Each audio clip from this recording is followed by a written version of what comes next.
bienvenue. Les gens t'attendaient avec impatience. C'est pas vrai. Et ils disent salut le vieux, ce qui est très affectif. Bah, je sais, ouais. Je peux rien dire contre parce que moi-même, dans le passé, alors d'abord, quand j'étais jeune homme, quand on parlait de Léon Trotsky,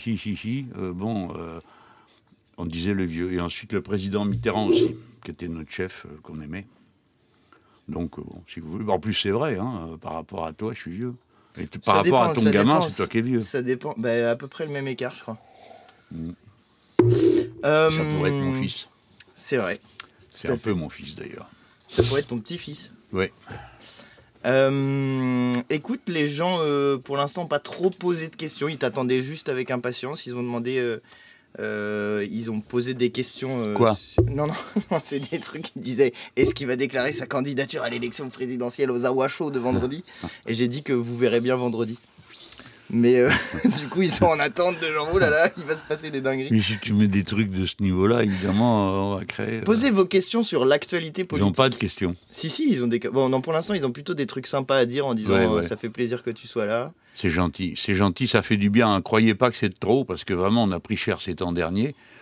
Bon, et même si on tient bon, hein, on résiste bien, tous autant qu'on est, mais c'est lourd. D'abord parce que c'est l'injure permanente. Moi, je regarde plus la télé, donc... mais des fois, je mets une chaîne d'infos en continu ou l'autre. On prend sans pause, sans trêve. Et puis, il y a aussi tout ce qui se dit pas, parce que il y a toute une discussion de savoir s'il faut le dire ou pas. Mais nous sommes sous menace de mort en permanence. Plusieurs d'entre nous sont agressés. Donc, c'est très pénible à vivre. Hein. Et puis, même si...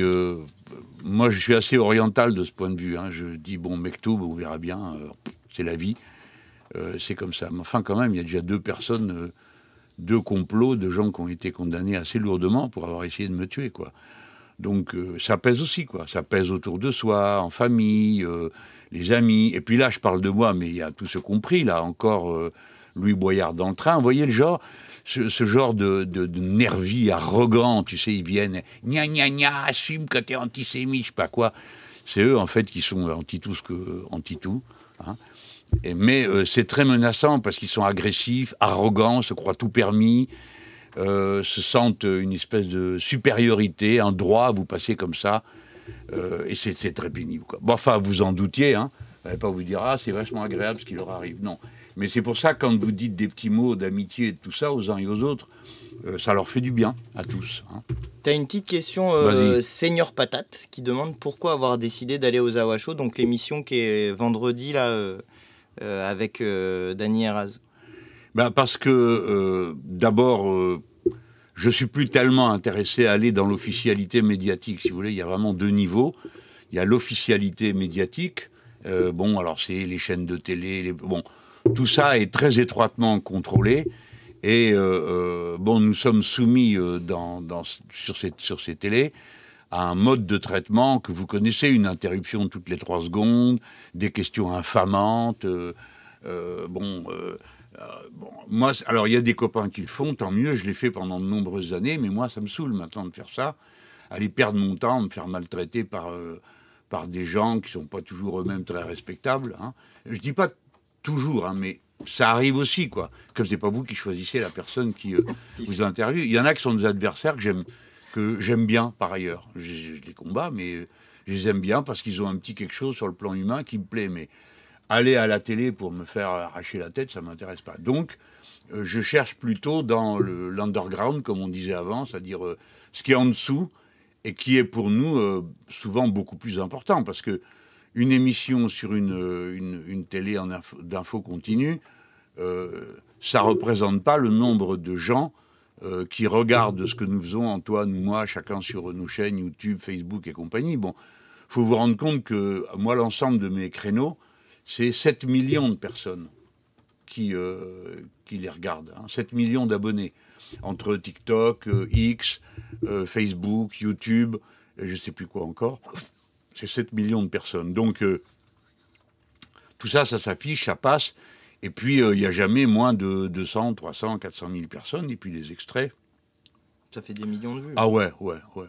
Chaque semaine, le top 10 insoumis sur les réseaux, ça représente 34 millions de vues. Bon, vous imaginez qu'à côté de ça, on n'a rien à foutre de l'article dégueulasse habituel de Libération avec sa photo pourrie et ses contrepétries à 2 balles, quoi. On s'en fout. Voilà, ils doivent vendre 20 000 numéros par jour.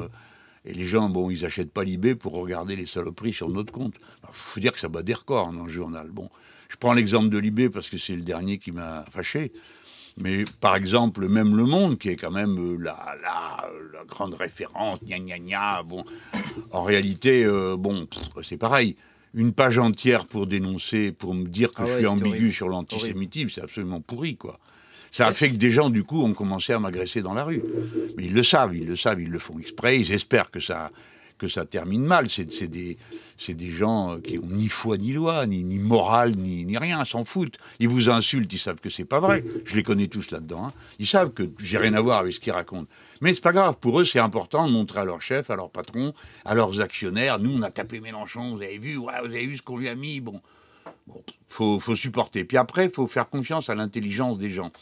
Parce que vous voyez, il y a toujours le moment où les gens se rendent compte qu'on leur a raconté des salades. Et ils se rappellent qui leur a raconté des salades. En ce moment, ça va des records avec le Proche-Orient et puis aussi avec le mouvement des agriculteurs. Il y a beaucoup de gens qui ont demandé... Déjà, il y a quelqu'un qui t'a demandé si tu condamnais la télé, ça m'a fait rigoler. Vous condamnez la télé ? La télé ? Oui. Ouais, c'est marrant. Ouais. C'est ce que j'aime bien, moi. Je condamne l'électricité. Voilà, parce que c'est à cause de l'électricité qu'il y a de la clim, et la clim, ça me pourrit les sinus. Ça vous va ? Mais il y a vraiment eu des... Bon, déjà, il y a eu beaucoup de remerciements sur ce qu'on a dit. Il y a beaucoup de gens qui disaient merci de tenir bon sur la Palestine et tout ça. Mais j'ai vu qu'il passait quelqu'un qui posait une question sur l'agriculture. Et comme je pense que c'est peut-être le gros sujet du... Voilà. Que pensez-vous de la grève des agriculteurs JLM ? C'est mettez des voyelles des fois dans vos noms. H de l'homme qui demande ça. Tu vas prendre l'habitude d'engueuler les gens comme moi. Mais oui. C'est un style, hein ? D'accord ? C'est un style de la maison. Alors, c'est quoi la question de AG ? Que pensez-vous de la grève des agriculteurs ? Alors, j'ai réfléchi, parce que c'est pas évident, au sens où, dans les mouvements agricoles, il y a souvent eu... C'est là qu'il faut regarder. Oui, si tu veux regarder les gens, tu peux les regarder. Ah oui, d'accord, parce que moi, je regarde Antoine. Il y a le chat et tout, mais c'est normal, parce que nous, on a le retour caméra. Mais si tu veux, non, puis là, il y a tous les gens qui posent des questions, ça me fait mal au crâne, tellement ça va vite. Oui, donc... Le rapport avec le monde syndical ou organisé ou les mouvements sociaux agricoles, c'est pas évident, dans la mesure où souvent il y a eu des expressions extrêmement extrêmes dans ce milieu, et puis des prises de position.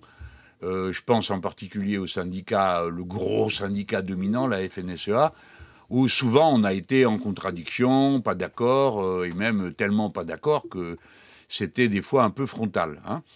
Mais ça, c'est le débat normal dans le pays. Mais en tout cas, ça veut dire que à chaque fois, on regarde. Mais depuis quelque temps, disons, on s'est aperçu dans le mouvement insoumis, grâce à la participation de personnalités qui ont fait évoluer notre point de vue, qu'il fallait, nous aussi, qu'on apprenne à se mettre à distance d'un certain nombre de caricatures qu'il pouvait y avoir. Comme dans le monde agricole, on leur dit les insoumis, c'est des communistes révolutionnaires, ils vont vous prendre la terre, les tracteurs et le reste, et confisquer les vaches. Bon, je ne sais pas ce qu'on leur raconte, mais enfin, c'est des sottises comme ça. Et nous, il faut aussi que... Alors, ça s'est fait il y a plusieurs années, c'est pas fait là. Le premier programme écrit et chiffré qu'on a eu, nous, chez les insoumis, ça a été un programme agricole. C'est curieux, mais c'est comme ça. Et puis après, on s'est aperçu qu'il y avait une grande... on pouvait se retrouver. Alors, d'abord, les agriculteurs, ils ont pris cher parce qu'ils ont un syndicat qui les a défendus d'une manière tellement brillante qu'ils sont plus de 400 000 dans le pays. Pour qu'on se rende compte de ce que ça veut dire, 400 000, il faut regarder d'autres catégories sociales. Bon, par exemple, il y a 3 millions d'étudiants, mais il y a 400 000 agriculteurs. Ensuite, la condition sociale des agriculteurs, alors, elle est super clivée. Il y en a qui sont super riches. Ceux-là, ils cultivent beaucoup de subventions. Ça pousse assez bien. Ouais. Et puis, il y a une masse de gens qui se crèvent au boulot. Mais quand je dis qu'ils se crèvent, c'est qu'ils font que ça. C'est très dur.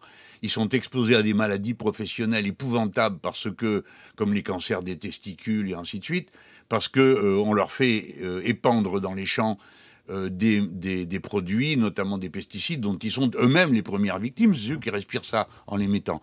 Et donc, dans cette catégorie de la paysannerie, c'est horrible. Les gens travaillent comme des fous, sont pas payés correctement.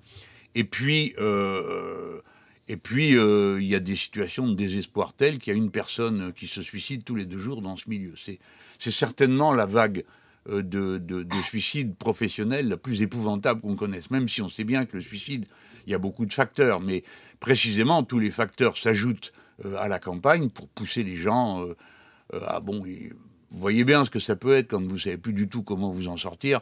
Alors, progressivement, vous êtes poussé au suicide.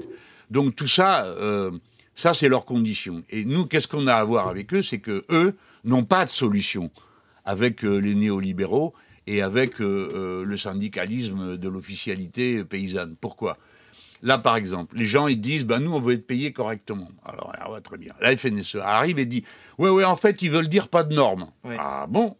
Comment ça, pas de normes? Pas de normes égale aucun moyen de défendre les paysans. Je vais vous expliquer pourquoi, je vais vous donner le cas. Il dit, il y a trop de normes, trop de papiers à remplir. Ok, bon, d'accord, tu avais les papiers, personne n'aime les remplir. Mais les normes, ça nous importe parce que, je vous donne un exemple très concret. Si nous, on avait gouverné le pays, on aurait dit, nous, le glyphosate, c'est terminé. On ne veut plus qu'on mette de glyphosate dans la terre de ce pays parce que la fécondité des sols a baissé, les maladies se sont répandues, le produit est vraisemblablement, plus que vraisemblablement cancérigène, etc., etc. On n'en veut plus. Alors, on dira, si vous faites ça, monsieur Mélenchon, alors ceux qui font avec du glyphosate, ils n'ont pas le boulot à aller ramasser les mauvaises herbes ou je ne sais pas quoi. Donc, ça va coûter, nos produits vont coûter plus cher et on est éliminé. D'accord? Bon, c'est le contraire. C'est parce que si on dit, il n'y a plus de glyphosate, on dira, normalement, c'est une clause de sauvegarde sanitaire. Nous, on ne veut plus que les gens bouffent du glyphosate en France. Donc, il ne rentrera aucun produit au glyphosate. Donc, c'est du protectionnisme sanitaire. Vous pouvez faire du protectionnisme sanitaire si vous avez des normes. S'il n'y en a pas, c'est chacun fait ce qu'il veut. Qu'est-ce qui va se passer, à votre avis? Ça va être la concurrence comme avant. Bon. Et puis alors, je dis donc déjà, vous voyez, la différence, c'est que si les néolibéraux, les Macron et compagnie, vont s'amener en disant « Ouais, les normes, les normes, faites comme vous le sentez, les gens. » Tu le fais pas longtemps comme tu le sens, hein, quand c'est une compétition pareille. Je vous donne encore un exemple de pourquoi il n'y a pas de solution avec les libéraux et avec l'Europe actuelle. Là, ils vous disent, alors, il faut toujours rattacher les problèmes les uns aux autres. Les gens, il faut arrêter de penser case par case. Alors, l'Ukraine, c'est la guerre, c'est horrible et tout ça. Qu'est-ce qu'on peut faire pour les aider et tout ça? Bon, on connaît le numéro. Alors, on dit, on va les aider. Ah c'est super, on va les faire entrer dans l'Union européenne. Alors, regardez-moi bien, là, dans les yeux. Hein. Nous, jamais. D'accord? On ne permettra jamais ça. Pourquoi? Parce qu'on défend les droits des salariés. Si on fait rentrer des gens sans qu'on ait changé la loi sociale, ni harmonisé les niveaux de salaire, ça veut dire que vous avez pour les ouvriers, un ouvrier ukrainien, il coûte 150 € de salaire minimum par mois. D'accord? Ça vous dit quelque chose? Donc c'est impossible de lutter contre. Bon, ou de lutter contre, c'est même pas le problème. Nous, on ne veut pas lutter contre, on veut que chacun produise. Donc, pour la paysannerie, pour la première fois, il y a convergence. Pourquoi? Parce que les paysans, ils demandent à vivre en étant payés dignement de leur travail. Qui va être contre ça? Vous en connaissez un qui va lever la main en disant « Oui, moi je suis pour que les paysans soient tellement mal payés qu'ils finissent par se pendre. » Personne ne va faire ça. Donc il faut réfléchir à se dire comment on fait. C'est pourquoi tout à l'heure je vous ai parlé de protectionnisme sanitaire. Mais je termine sur mon histoire d'Ukraine. Alors l'Ukraine, les prix de production là-bas, agricoles, c'est 5 fois moins cher qu'en France. Alors on peut dire, il n'y a qu'à baisser les prix, il faut travailler davantage, plus de machines. À la fin, vous terminerez avec une biscotte beurrée comme salaire à la fin du mois. Et encore, tous les mois, il n'y aura pas de beurre. Bon, parce que si vous vous mettez en compétition, vous acceptez la compétition sur les coûts sociaux, vous perdez tout le temps. Alors, là, je donne des exemples. On a dit, très bien, on va faire quelques premières mesures pour arranger les choses. Allez, en avant, les Ukrainiens, envoyez vos poulets. Résultat, 2 à 3 fois plus de poulets ukrainiens en France. Mais les gens ne vont pas manger 2 poulets. Un poulet d'à côté et le poulet ukrainien. Ils mangent le poulet qui est le moins cher. Ça tombe d'autant mieux que la vie est chère. OK? Voilà l'exemple. Je vous donne encore un autre exemple. Le miel. Le miel de montagne, il sort à 3 €. Je connaissais pas l'exemple du miel. J'attends. Oui, mais c'est un copain qui l'a mis sur la boucle des parlementaires. J'ai trouvé ça super. Et le miel qui est fabriqué ici, il est à 6 euros. Résultat, en France, il y a plus de miel ukrainien que de miel local. Alors, à votre avis, qu'est-ce qui se passe? Le gars ou la fille qui produisait son miel, il n'a plus de boulot, il n'a plus de salaire. Donc, qu'est-ce qu'il fait? Il s'en va de l'endroit où il est. Où vous croyez qu'on fait du miel de montagne, dans la montagne? Qu'est-ce que vous voulez faire d'autre dans la montagne? Du ski, il n'y a plus de neige. Et puis, c'est pas une bonne idée non plus. Alors, qu'est-ce que vous voulez faire? Des moutons? Ah, bah, pas de bol, on vient de signer un accord avec la Nouvelle-Zélande. Vive le libre-échange, etc., etc. La Nouvelle-Zélande, je vais vous raconter l'histoire. C'est des moutons que leur principale activité, ça consiste à fournir de la laine aux paysans du coin. Quick, ils enlèvent la laine, ça, ils la vendent cher. Puis après... Ils vendent de la viande. Eh ben, comme un sous-produit. mais pour eux, c'est un sous-produit, c'est une carcasse, tu vois. Donc, évidemment, le mouton néo-zélandais, il arrive ici, tu croirais qu'il est, tu vois, qu'il est sorti d'une pochette surprise ici, tellement il coûte pas cher. Donc, le paysan qui est dans sa montagne, alors, il fait plus de moutons parce que ça paye plus, il peut plus faire de miel, qu'est-ce que vous voulez qu'il fasse à la fin? Alors, vous pouvez dire, on s'en fout. Comment on s'en fout? Qui va s'en foutre? On s'en fout pas. Je termine en vous disant que pourquoi il faut qu'on soit solidaire des paysans? Pour 2 raisons. La première, c'est qu'ils sont en train de présenter des revendications qui nous intéressent. Pourquoi? Parce que la solution de leurs revendications, c'est nos solutions à nous, c'est-à-dire le protectionnisme sanitaire. Si vous avez quelque chose d'autre à proposer, surtout, n'hésitez pas à le dire, hein, qu'on le sache. Mais il n'y a pas autre chose à proposer. Ça n'existe pas.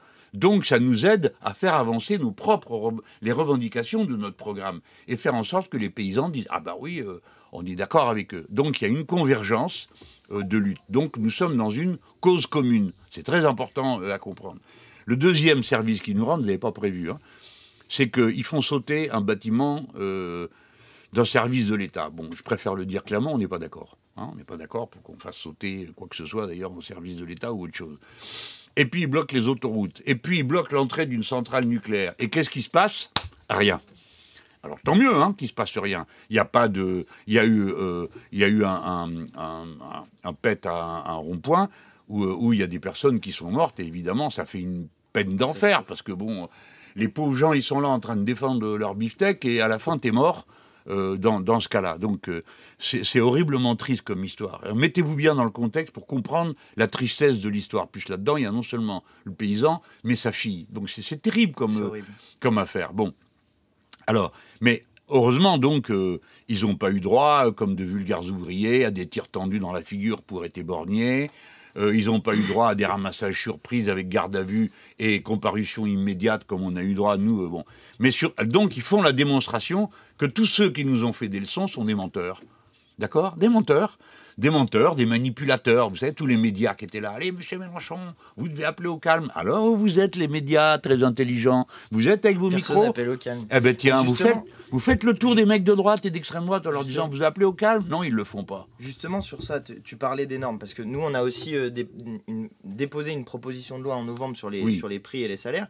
Mais moi, sur la question des normes, j'ai entendu une prise de parole d'une militante écologiste. Évidemment, leur but en parlant, en centrant sur la question des normes, c'est de diviser. Ils font la même chose, le même coup que pour les Gilets jaunes. Les Gilets jaunes, ils avaient fait, c'est des gros racistes, pour faire en sorte que les gens qui sont concernés par les questions antiracistes ne se solidarisent pas des luttes des Gilets jaunes et disent « Ah bah non, mais moi je vais pas aller manifester avec des racistes parce que j'ai certainement pas envie de faire ça. » Alors même que les revendications étaient communes, pouvoir d'achat, les prix trop chers, la démocratie, etc. Et là, ils font pareil sur la question des normes. Parce que ce qu'ils veulent, c'est qu'il y ait d'un côté les gros bourrins d'agriculteurs qui veulent pas de normes environnementales et qui s'en foutent de t'empoisonner, et de l'autre côté, les écolos gentils qui veulent, eux, une bonne alimentation et la santé et tout ça. Et donc ce qu'ils essayent de faire, c'est de tirer et de diviser pour éviter qu'il y ait une solidarité à l'intérieur du peuple français. Et ça, c'est typiquement le truc. Et c'est la raison pour laquelle ils invitent que les mecs de la FNSEA, parce que sur les plateaux télé, j'entends. Parce qu'ils inviteraient sur les plateaux télé les mecs de la Confédération paysanne, ça serait une autre paire de manches sur le discours, vu que c'est quand même bien plus proche de ce qu'on raconte nous sur le fond. Bien sûr. Et il y a quelqu'un qui a posé une question, mais c'est passé trop vite, qui a dit et comment vous faites avec l'Europe? Ben justement, très bonne question. Très bonne question. C'est ça. Voilà. Comment on gère concrètement de faire du protectionnisme avec les traités européens et dans le cadre de l'Europe de libre circulation de marchandises, libre-échange, demande Zeladotex. Non, mais vous avez donc parfaitement raison de poser cette question, parce que les mesures, la radicalité, ça n'a de sens que si c'est concret, sinon c'est du baratin. Donc oui, si on décidait ça, on aurait un problème en Europe. Alors, l'Europe nous dirait, ah, si c'est comme ça quoi? Quoi? Vous comptez faire quoi? Alors, il pourrait dire, par exemple, on arrête de vous donner des sous. On va dire, bon, très bien, vous arrêtez de nous donner des sous, on arrête de vous donner les nôtres. Parce que... Contributeur net. Oui, j'ai vu là des benets ils me disent, oui, mais tu comprends, Jean-Luc, faut faire attention, parce que quand même, la politique agricole commune, c'est l'Europe qui nous donne des sous. Mais non, et ils nous donnent nos sous. Nous donnons plus de sous à l'Europe qu'ils nous ordonne à la fin. On est à un écart, on est contributeur net. Vous êtes content d'être contributeur net. 9 milliards, ça coûte 3 fois l'impôt sur la fortune. D'accord ? Ça, c'est le truc. Mais tu vas répondre en fond. Mais on revient à un protectionnisme défendu par l'extrême droite. Les raisons changent, mais la fin est la même. Les amis, vous confondez.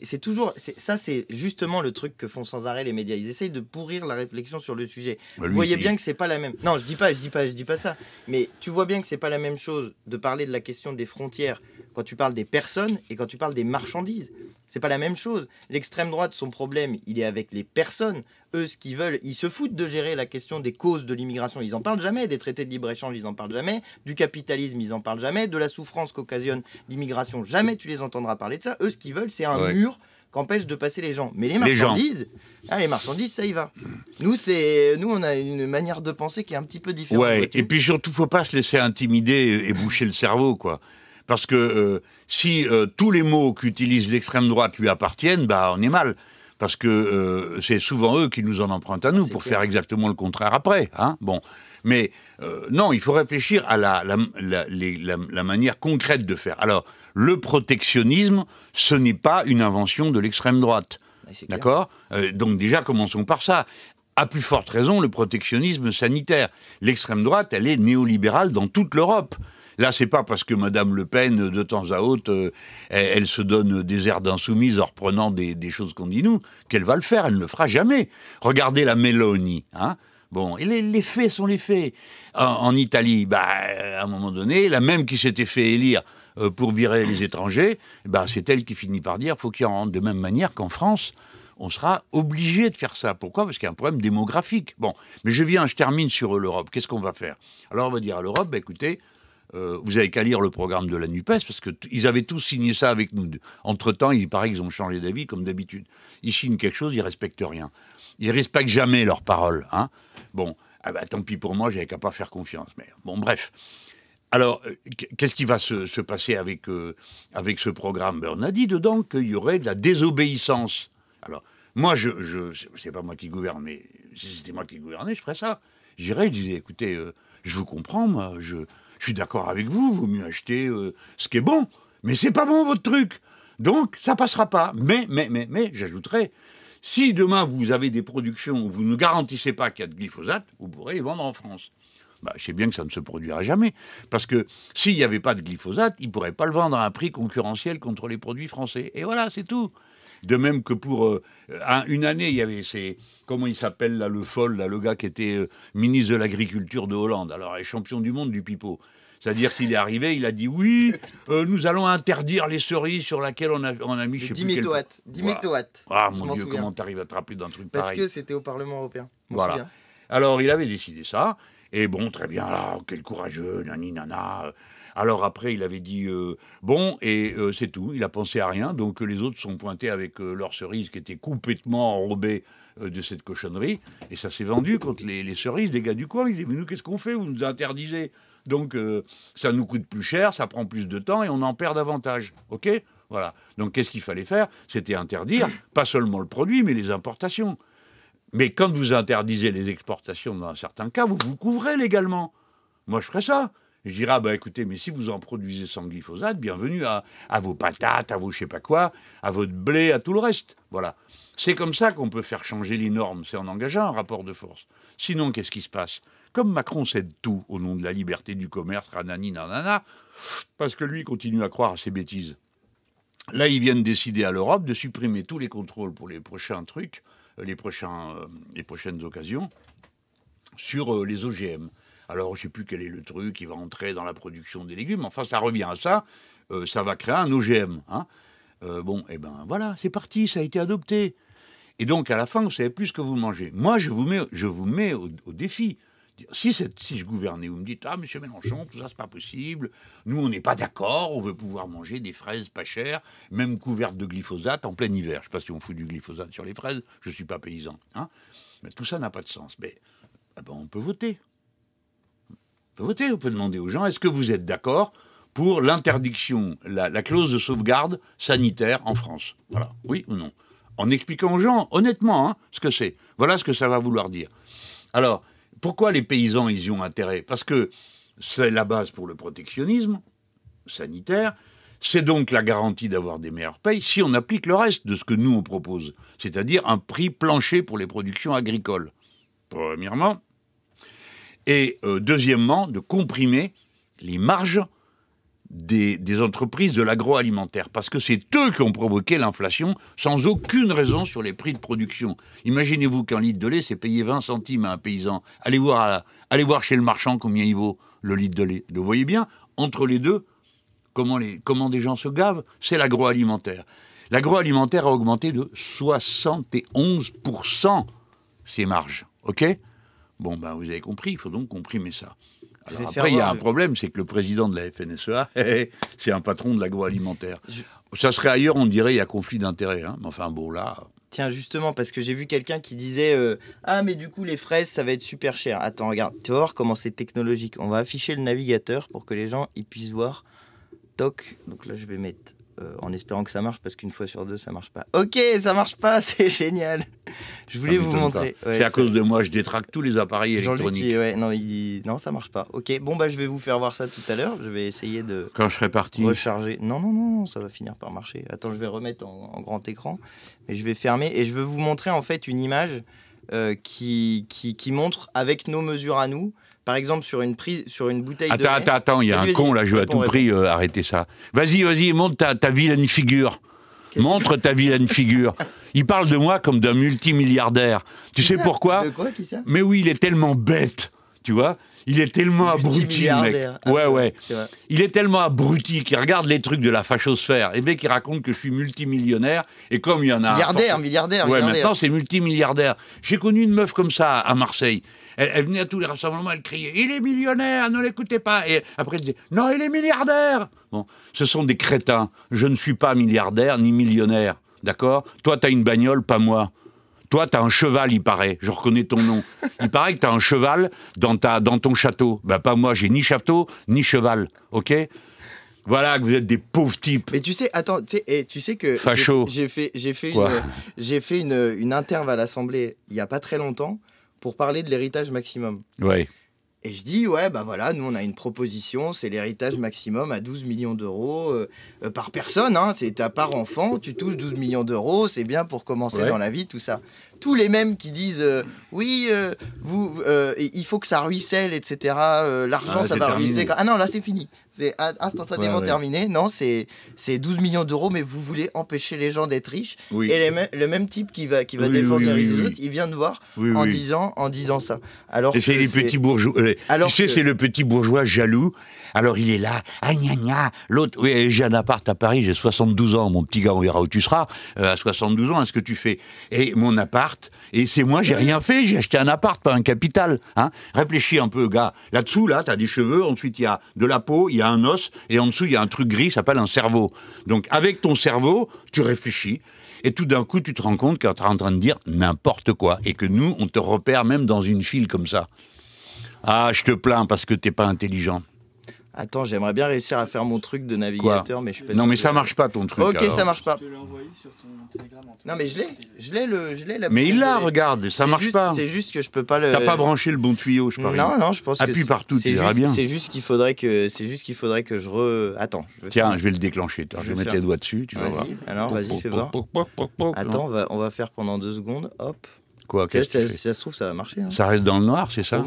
Non, ça marche pas. Abracadabra. C'est pas grave, tant pis. Bon, je vois qu'il y a un mec qui... Je vous le montrerai... Sinon, vous allez sur mon compte Twitter.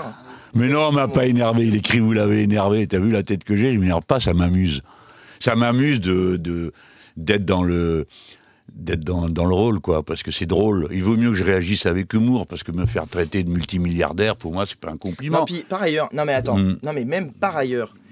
Vous préférez quoi? Vous préférez des gens qui sont riches et qui se gardent le fric pour eux et qui n'ont que pour unique objectif d'en avoir plus? Ou vous préférez des gens comme nous qui disent qu'il faut partager la richesse? Et y compris, par exemple, moi, à l'heure actuelle, je suis député. Si jamais on appliquait, je sais qu'on a un gros salaire quand on est député, si jamais on appliquait notre programme à nous, le revenu des députés baisserait parce qu'on paierait davantage d'impôts.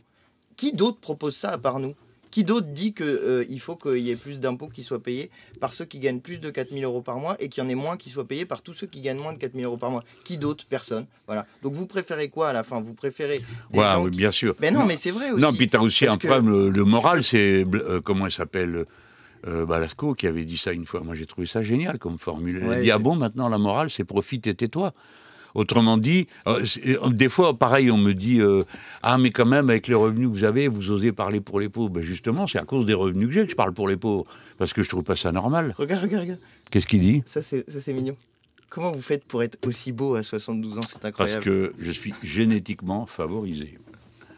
Non, attends, tu vois, dans la vie, je suis d'accord pour dire que je suis extraordinairement beau, hein, je m'en rends compte. Hein. Moi-même, il m'arrive d'être séduit par moi, tu vois. Je me dis, hélas, je pourrais jamais, tu vois. En regardant dans le miroir, je me dis, Toi aussi? Non, toi, je dis ça. Parle pas à ma place, toi. Bon, non, mais... Alors donc, ok, mais ça, c'est le truc le plus injuste dans la vie. Pourquoi tu tires le bon numéro du code génétique? T'as vu que je crache le feu, quoi. Et j'ai des potes plus jeunes que moi, bah... Ok, d'accord, je vais en prendre pour mon grade dans pas longtemps, tu vas voir, ça va arriver. Non, parce que ça, je trouve ça... tu sais, tu te demandes des fois, pourquoi c'est comme ça. Et évidemment que moi, j'ai eu une vie d'intellectuel, j'ai été prof, j'ai été bureaucrate, puis j'ai été parlementaire, donc évidemment, mon corps a été moins exposé à la dureté de la vie. Mais bon, voilà, c'est comme ça. Tu sais pourquoi? Attends, je vais te dire pourquoi. Attends, je connais la fin du mystère, moi. Quand tu mangeais une pomme, arrête de rire déjà avant d'avoir commencé, une pomme en 1951. Moi, je suis né en 1951 et aussitôt la catastrophe mondiale a commencé. Tous les trucs sont envolés, les pollutions, les machins et tout ça. Et il y avait moi en plus dans le paquet des catastrophes. Mais tu mangeais une pomme et alors dedans, qu'est-ce qu'il y avait dans la pomme? De la vitamine. Il faut tout lui expliquer au mec. Non, ça va, je suis... T'as compris, là? Jusque-là, j'ai suivi. Voilà. Eh bien, pour avoir la même quantité de vitamines qu'une pomme de mon temps, il faut en manger 100 aujourd'hui. D'accord? Alors, ton gamin qui est tout petit, si tu veux qu'il soit aussi beau que moi, à mon âge, tu as intérêt à lui faire manger des pommes du matin au soir. De 1960. Oui. Non, ou 100 pommes par jour. Ou 100 pommes par jour. Pour avoir l'équivalent d'une. Bon, allez, on redevient sérieux. Repartons. Mais non, mais par ailleurs, ça parle des questions agricoles aussi. Dans les questions qu'il y avait aussi l'électricité. Tout à l'heure, il y a des gens qui demandaient si tu condamnes. Non, toi, tu as condamné l'électricité. Et je pense que Si, t'as fait ça, t'as dit je condamne l'électricité. Non, mais attends, c'est pour la blague. Oui, mais n'empêche qu'il y a une question sur l'électricité, puisqu'ils ils augmentent la taxe à 10% sur l'électricité. Ouais, ça fait 10% d'augmentation. C'est pas normal. Parce que c'est une augmentation par rapport à un tarif, tu vois. Et le tarif, il est fixé par le marché européen de l'électricité, qui est le truc le plus stupide qu'on puisse inventer. On peut rester optimiste, on peut trouver encore plus bête. Mais le prix est fixé d'après le prix que coûte l'électricité qui sort de la dernière usine la moins performante. Ok, c'est un truc aberrant. Ça, ils sont d'accord pour le faire, pour garantir leurs revenus. Mais quand nous, on dit, bah écoutez, on vous propose d'égaliser, de faire des convergences sociales, alors là, il n'y a plus personne, là. Ah non, vous n'y pensez pas et tout. Bon, donc le marché de l'électricité, la première chose à faire, c'est d'abolir les règles actuelles qui sont absurdes.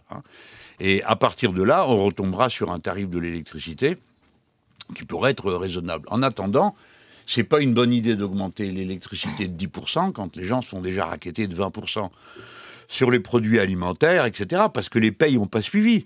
Et donc, vous le savez tous, parmi ceux qui m'écoutent, je ne veux pas non plus continuellement revenir sur les problèmes qui vivent. C'est pour ça aussi que j'essaye de mettre un peu de piquant dans mon propos. Mais les gens, là, ils arrivent au bout, quoi. Ils ne savent plus comment faire pour vivre. Tu sais plus, quoi. Alors, à la fin, qu'est-ce qui va se passer? Tu dis, qu'est-ce que je fais? Je paye la cantine du gosse, comme ça, tu es sûr qu'il va manger, ou je paye l'électricité, ou je paye l'essence, ou je paye... C'est-à-dire que les gens mettent en parallèle des choses qui sont aussi nécessaires les unes que les autres. Voilà. Voilà. Alors, c'est quoi après la question? Voilà, moi, ce que Bon, j'ai à après, dire t'en sur as- l'électricité, parce qu'on peut parler pendant une heure de l'électricité. L'électricité ne sera jamais un problème. Ce qui est un problème, c'est comment on la produit et comment on la distribue. Voilà. Eh, il y C'est a quoi, des- pourquoi tu Non, rigoles? parce qu'il y a des gens qui suivent. Comment va votre cactus? Il y a des gens qui suivent, hein, c'est incroyable. Ouais. J'ai oublié son nom. Amlito. Ah, tu vois, il le connaît. Ah bah moi je connais. Bah oui. D'ailleurs c'est vrai, il va comment Amlito? Et très bien. Alors, il y a quelqu'un chez moi qui s'était mis à mettre, à pulvériser de la flotte dessus. Je te dis pas. Je suis intervenu immédiatement. Tu te Pas peux une pas goutte toucher. d'eau. Pas d'eau pour Amlito. Il a de l'eau tous les mois et demi. Point final. Et c'est à cette condition qu'il est bien beau, il est beau, quoi. Il va bien. J'aimerais bien en avoir un autre grand. Puis surtout celui-là, je vais vous dire. Ok.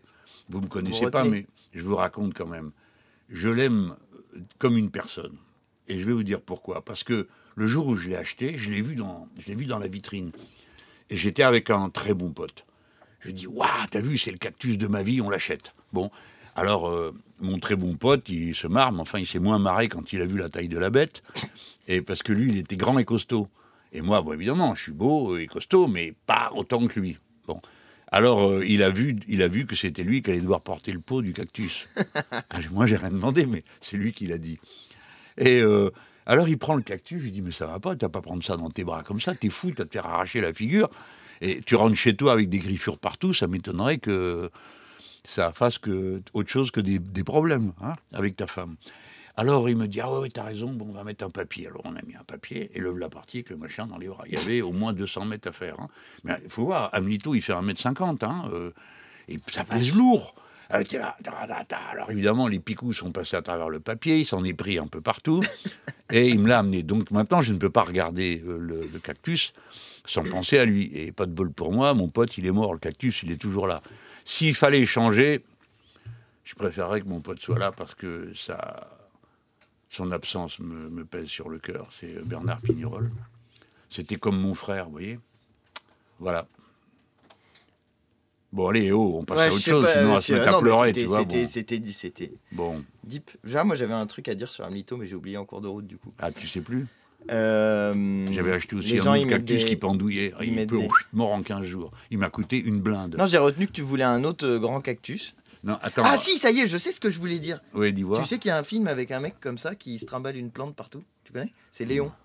C'est le mec, c'est un tueur à gages. Alors j'espère que c'est pas, j'espère que c'est pas ce que Léon, tu fais. ah, ouais, je l'ai vu, moi, C'est un tueur à gages et il se trimballe et partout où il va, il se trimballe avec sa plante. Comment il s'appelle l'acteur qui fait ça? C'est Jean Reno. Voilà, c'est ça. C'est un, Ah oui, c'est pas mal. un hein, vieux Léon. film. Oui, il est oui, pas c'est mal. un vieux film. Moi, tu sais, Et ça m'a fait penser, à ça parce que c'est vrai qu'on prend toujours des nouvelles de. J'avais oublié la plante dans Léon, tu vois. As-tu un chat, Jean-Luc? J'en ai eu 5. J'en ai plus. C'est quand que vous revenez sur Carmaux, la ville de Jaurès? Ah, est-ce qu'il y a Lise dans le coin? Ouais, il y a Lise dans le coin. Mais, Lise, on va à Carmaux. C'est Lise Demain. c'est Lise qui décide où je vais. Lise, c'est la directrice de cabinet. Alors, elle rigole pas. Hein. Donc, si on va quelque part, vous avez intérêt à vous tenir à carreau. Et voilà, tout bien organisé. Reprends des chats. Et les gens, ils sont sympas, tu vois. Reprends des chats. Tu vois, Non, parce que j'habite en ville. C'est pas possible. D'accord, et là où je suis, c'est pas sympa pour un chat, tu vois. Puis alors, je me connais, le chat, il va être sur le balcon, on va passer notre vie. Enfin bref. Non, moi j'adorerais. Hein. Je suis un pro-chat parce que j'ai vécu avec des chats. Il paraît que les chiens aussi, c'est très cool. Mais disons que le chat, tu vois, il y a quelque chose qui est fondamentalement intéressant dans le chat. C'est c'est vrai qu'ils sont indépendants. Ils vous aiment. Hein. C'est pas vrai que le chat est égoïste et tout ça. Je veux dire, pas plus qu'une personne. Mais il y a quelque chose de fascinant dans le chat, c'est qu'il en fait qu'à sa tête. Et voilà. Moi, ça me plaisait beaucoup. Je les aimais beaucoup, vraiment beaucoup. Pourquoi vous ne venez... c'est marrant, tu vois, les gens ils sont en train de faire leur liste de courses. À quand Jean-Luc à Amiens? Pourquoi vous ne venez pas à Grenoble? Allez-y, faites-nous la liste des endroits où vous habitez, comme ça sera réglé. Je pense je vais aller à Nantes bientôt. Ah oui, c'est vrai. Je vais aller à Nantes, toi aussi, tu vas? Bah oui, j'y vais. On y va tous les deux. Ah ouais, d'accord. C'est super, tu vois. Je m'organise un week-end, on va voir un musée avec Alors. Mais non, Maintenant, partout où je vais, il faut qu'il y ait un musée. Parce que moi, au passage, j'apprends des choses. Je suis très curieux, vous savez. Et je vais dire, là, il doit bien y avoir quelques profs là-dedans qui ont été profs ou qu'ils sont, comme moi je l'ai été peu de temps, ou étudiants.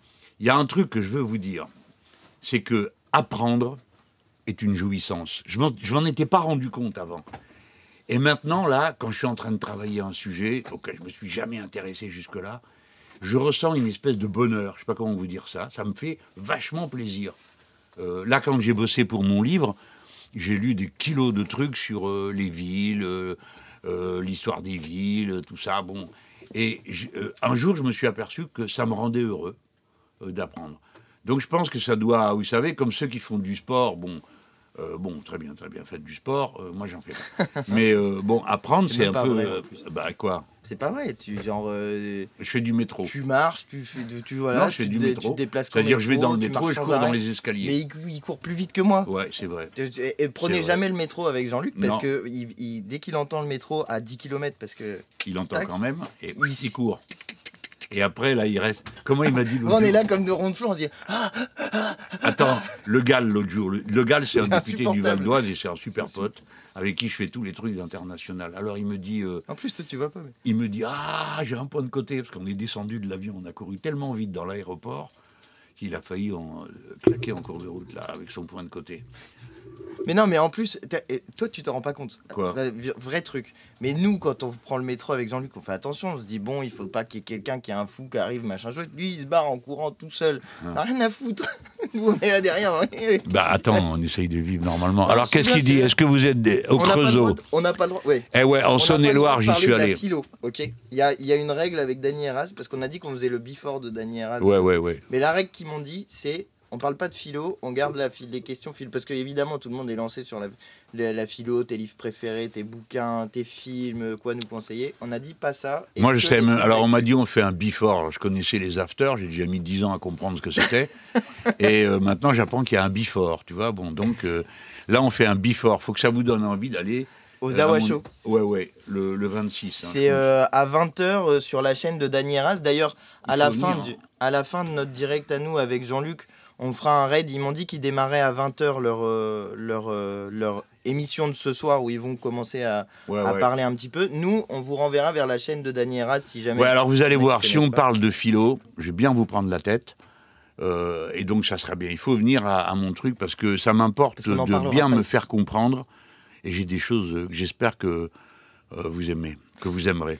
Il y a juste dans les sujets... t'as que des trucs sérieux. Non, parce que... Agriculture, électricité... Ouais, mais il y a Liban. Moi, j'aurais bien aimé que tu parles du Liban. Parce que Jean-Luc a été au Liban il n'y a pas très très longtemps pour nous représenter, nous, les Insoumis. Et justement, je pense que c'est peut-être un sujet sur lequel les gens qui nous suivent sur Twitch n'ont pas forcément regardé ta conférence sur le sujet.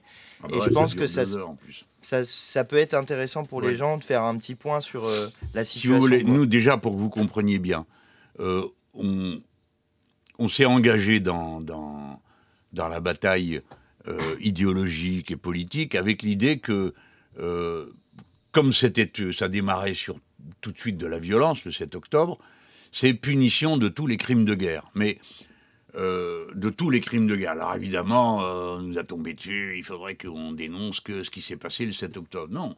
Et derrière, il n'y avait pas besoin d'être un grand clerc pour prévoir que ça serait terrible. Hein. Et c'est ce qui s'est passé, c'est un massacre abominable. Et il y a même des plaintes pour génocide. C'est pas un seul pays, maintenant c'est plusieurs qui le font et qui saisissent le tribunal pénal international. Tout ça, vous le savez. Donc, faut vous compreniez une chose bien. Je parle à tout le monde là, y compris à ceux qui ne sont pas de mon avis du tout sur cette affaire. Je vous demande de bien comprendre. Il n'y a pas dans notre esprit de haine contre les Israéliens. C'est clair qu'il y a un énorme dégoût de ce qui se passe, de ce qui est en train de se passer. Je ne peux pas vous dire il n'y a pas de dégoût. J'ai jamais aimé, moi, qu'on tire sur... ou qu'on massacre des civils qui ne peuvent pas se défendre. Donc je ne peux pas être d'accord avec ce qui s'est passé le 7 octobre quand on a tiré sur les gens d'une rave party, quoi. Qui peut être d'accord avec un truc pareil ? Personne. Mais à chaque fois, on ne peut pas sortir les événements. Comme a dit quelqu'un, c'est sans excuse, mais c'est pas sans cause. Hein. C'est le président, et c'est un mec de droite, de la Commission des Affaires étrangères. Bon, je laisse ça de côté. Mais donc, dans notre esprit, on a commencé à se battre, à être aux côtés, de dire « faut arrêter tout de suite, cesser le feu, cesser le feu, cesser le feu ». C'est pour ça qu'on se bat. Et puis, évidemment, libération des otages. Et puis, évidemment, la solution à 2 États pour cet endroit, puisque c'est les décisions de l'ONU. Je ne veux pas vous saouler, mais il faut bien prendre appui sur quelque chose sur quoi la communauté humaine est d'accord, pas juste un pays. La communauté humaine, elle existe à l'ONU, c'est le seul endroit où ça existe. Donc quand l'ONU vote un truc, on est partisan du fait que ce soit appliqué. Même si on n'est pas d'accord. Mais comme la loi en France, vous n'êtes pas d'accord avec, eh ben, elle s'applique quand même. Et c'est la loi de la démocratie. Vous dites, bah, ça a été décidé, donc ça s'applique. Mais je continue à dire que je ne suis pas d'accord avec la loi. Et donc la prochaine fois, j'espère que le député va la changer et tout ça. Là, c'est pareil pour l'ONU. Vous ne pouvez pas être d'accord ou trouver que l'ONU, ce n'est pas un fonctionnement qui vous plaît. Mais pour autant, c'est la loi de la communauté humaine. Toutes les nations du monde sont représentées à l'ONU. OK ? Donc, la solution à 2 États, un État israélien, un État palestinien, c'est celle qui a été adoptée par l'ONU. Je ne vous dis pas c'est celle que je préfère, j'en sais rien, c'est celle qui a été... J'ai des copains qui disent non, il faut faire qu'un seul État, etc., plurinational. Pourquoi pas si tout le monde était d'accord ? Mais en attendant, pour le moment, ce qui a été voté, c'est 2 États. Donc, dans les revendications, il y a libération des otages, cessez-le-feu, tout ça est lié, hein. Et puis, alors après, il y a tout le reste, mais le cessez-le-feu, la libération des otages, la solution à 2 États. Et puis, il y a une série d'autres, je ne vais pas vous faire le catalogue. Mais il fallait militer, et on l'a fait. Militer pour le cessez-le-feu, parce que c'est une tuerie abominable qui a lieu là-bas et qui continue tous les jours. Alors, bon... Et puis après, plein de copains ont dit, mais qu'est-ce qu'on fait ? On ne va pas continuer à juste faire des manifs, donc... on va dire, on va aller appuyer des choses qui nous paraissent importantes à dire, et notamment, en particulier, alors pour arrêter et pour aller au cessez-le-feu, on a appuyé l'Afrique du Sud. Comme vous le savez, je suis allé à la Cour internationale de justice le jour où a été plaidée la cause de l'Afrique du Sud contre le gouvernement de M. Netanyahou. Alors en France, si vous voulez, c'est là qu'on voit à quel point on se moque de nous, quoi. Dire quoi que vous pensiez. Hein. Oui, c'est vrai. Bon, comment, vous avez vu France Info, par exemple, ils n'ont diffusé pas un mot de la plaidoirie de l'Afrique du Sud, qui a fait sa démonstration. Pourquoi c'était un génocide ? Ils ont expliqué leurs arguments. Ce qu'il y a de bien dans une cour comme ça, c'est qu'il y a les 2 parties. Ils étaient assis en bas, je vous en raconte une pour rigoler, mais bon, ils étaient assis en bas, d'un côté l'Afrique du Sud, de l'autre côté Israël. Je ne sais pas comment je me retrouve là, moi, à ce côté-là, derrière Israël. Alors on se tient sage et tout, parce qu'il ne faut pas dire un mot, comme à l'Assemblée nationale. Alors vous avez un petit bord comme ça, alors vous posez les coudes dessus, et puis il y avait aussi un fil en acier qui passait au-dessus. Bon, je me tiens bien à carreau, mon voisin pareil, et puis tout d'un coup, paf, le fil éclate, et il part dans le décor. Les pauvres Israéliens qui étaient en bas, ils ont fait un bond, tu vois. Le fil qui était... Mais oui, okay, parce que quelqu'un s'était appuyé dessus, tu vois. D'accord, ok. Putain, on a tous eu la trouille, eux en bas et nous en haut. Hein. On s'est dit, qu'est-ce qui se passe et tout. Alors du coup, comme on a fait, qu'est-ce qui se passe, on lève les mains, donc tout le monde a vu que... on n'avait pas l'intention d'agresser qui que ce soit. Je ne sais même pas comment ce foutu fil a explosé. Bon, alors donc, pour terminer... Ouais, quoi ? Tu as dit un truc, moi, sur ce... Dans ta conférence, tu as dit un truc qui j'ai trouvé était prenant. C'est que vu du dessus, ils avaient tous la même perruque. Parce que vous voyez, c'est de la justice anglo-saxonne et ils ont des perruques. Vous savez, c'est un truc qu'on dirait à renard crevé, comme il disait pour Trump. Hein. Et t'as dit, vu du dessus, il y a eu un moment où je me suis dit, c'est l'humanité parce que on est en train, il y a un pays qui est en train de faire la guerre au peuple palestinien et là on est en train d'essayer de régler les choses par la justice et par le droit. Et moi ça me touche moi ces choses-là. Hein. Puis vous regardez les gens et puis c'est tous des êtres humains quoi. On vous dit c'est quoi le truc qui pousse à des massacres pareils et bon bref. Alors donc on a fait ça et puis après on a regardé la carte et comme il y avait le risque de contagion, vous savez, avec la guerre au Yémen, puis alors ils bombardent au Yémen. Du coup, le message c'est pour les Iraniens, parce que c'est les Iraniens qui aident les Houthis. Alors donc l'Iran a reçu le message, eux ils bombardent en Irak et en Syrie pour répliquer, montrer que ils ne sait pas faire. Comme ils ont bombardé, on ne sait pas pourquoi, les Pakistanais se réveillent un matin et bombardent en Iran. Je sais pas, vous avez tous un bouquin d'histoire, vous avez tous été à l'école, on vous a appris comment la Première Guerre mondiale a démarré, comme ça, hein, avec des pays un derrière l'autre, parce que l'un est allié à l'autre et l'autre a agressé. Bon, on pourrait dire tout d'un coup, si les Pakistanais, je sais pas moi, tiens, ils vont s'y mettre, ils vont faire ceci, cela. Bon, bah, les Indiens à côté vont dire, bah, tiens, ça tombe bien. Justement, on se dispute avec les Pakistanais à cause du Cachemire. Bon, il faut que vous sachiez, il y a 195 nations dans le monde, répertoriées. Il y en a 125 qui ont un différend frontalier. 125, 75%. Et là-dedans, vous en avez 25% pour qui le conflit en question est un conflit armé. Tant que tout le monde a la trouille d'aller se fourrer dans une histoire de guerre, il va se faire condamner avec des sanctions et le reste, tout le monde se tient à carreau. Mais à partir du moment où, vous avez, comme là, on vient de le voir, 2 poids, 2 mesures, l'Ukraine et la Russie bombarde un hôpital en Ukraine, c'est dégueulasse, tout le monde crie, mais Netanyahou bombarde un hôpital à Gaza, personne ne dit rien, bon, à part nous. Si, oui. Voilà, tu vois. Alors, il faut tenir bon, parce que les amis, comprenez bien. Quand vous regardez les livres d'histoire et tout, comme ça s'est passé avant, vous pouvez toujours dire, ah ouais, c'est pas bien quand même, ce qui s'est passé là, c'est une honte et tout. Là, vous êtes dedans. Vous êtes un être humain, vous êtes responsable des autres êtres humains. Et c'est d'ailleurs bien triste que souvent, non, on fait rien. Les Rohingyas de Birmanie, ça porte un autre nom maintenant, la Birmanie, d'accord ? Bon, ils ont été déportés et assassinés en masse. Donc c'était bien un génocide, là encore. Il y en a plein comme ça. Donc tout le monde se tient à carreau tant qu'ils ont l'impression que les grandes puissances vont se fâcher si on se met à tuer tout le monde. Bon, là, on tue tout le monde et il ne se passe rien. Et vous avez les États-Unis qui disent non, c'est une accusation tout à fait... Si les États-Unis décidaient de cesser de livrer des armes, la guerre s'arrête immédiatement. Si Netanyahou décide d'arrêter et accepte un cessez-le-feu, il n'y a plus de guerre au Yémen, il n'y a plus de... et tout le reste. Alors, dans cette géographie-là, il y a un endroit sensible, c'est le Liban. Parce qu'il est directement frontalier d'Israël et qu'il y a un différend frontalier. Il y a un différend frontalier qui remonte à toutes sortes d'histoires auparavant, et le différend frontalier, c'est à quel endroit doit se retirer l'armée du Hezbollah, qui est un parti politique, militaro-politique, au Liban. Alors, ça vous plaît pas, mais bon, c'est comme ça, voilà. Donc, alors, là où c'est le pompon, je trouve, c'est Netanyahou dit, où ils appliquent l'accord qui a été décidé à l'ONU, résolution 1701, qui dit, le Hezbollah doit se retirer jusque derrière le fleuve Litanie, ou bien il le fait, ou bien nous, on va leur imposer de force la résolution 1701. Mais on croit rêver. Alors vous appliquez aucune résolution de l'ONU, mais celle-là, si, et de force. Tout ça, vous voyez bien que c'est le royaume de l'hypocrisie. Alors nous, on est loin, on n'est pas directement sous les bombes, mais les gens qui sont là-bas, ils se disent, mais qu'est-ce que c'est que ce cirque ? Pour eux, la démonstration qui est faite, c'est que tout ça ne veut rien dire. Que le droit international, c'est un truc qui a été inventé pour servir les États-Unis, Netanyahou et je ne sais pas qui, et ainsi de suite. C'est comme ça pour... comme tout à l'heure, je vous disais, les gens qui voient les paysans faire sauter un bâtiment public, bloquer des autoroutes et qui voient qu'il ne se passe rien, ils se disent, ah mais le coup d'avant, on nous avait dit que c'était insupportable. Donc tout ça, c'est une connerie. Voilà ce que se disent les gens. Ceux qui maltraitent, mentent, font les hypocrites, sabotent l'idée même d'un droit international et d'un droit tout court. Au fond, qu'est-ce qu'ils font ? Ils disent, vous savez, ce qui compte, c'est la loi du plus fort. Celui qui a le plus de fric, celui qui a le plus de moyens. Voilà. Alors donc, moi, j'ai décidé d'aller à ce moment-là, on a discuté entre nous, qu'est-ce qu'on peut faire ?